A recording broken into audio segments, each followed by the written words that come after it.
nandito tayo sa lugar kung saan famous ang grilled balot. Tara! Kuya, hi kuya. Tatanong ko lang po sana kung saan po inspired ang grilled balot po. Start talaga nakikita namin sa Thailand. Yes. And then, gitry lang. Pag-try, okay man na. Tara, subukan natin tong grilled balot.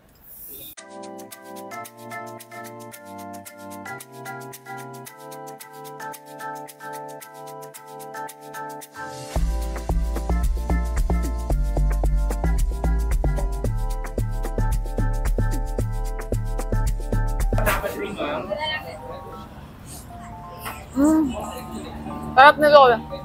Ang sarap. Grabe. Try nyo na dito sa Davao, guys. Carmen Davao del Norte. Sila po yung pinakaunang mayroong grilled balot. Nung pandemic pa to.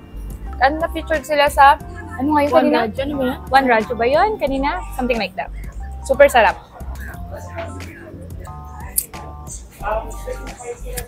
Sa sauce pa lang, grabe guys. Panalo na. Pwede pang ulam.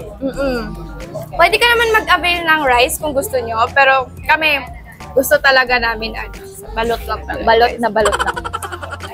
Sarap. Ubus na. Paubos na. Grabe. Must try guys. This is the best grilled balot ever. Ito yung FB page nila guys. I-follow and like nyo na lang sila guys. Bye!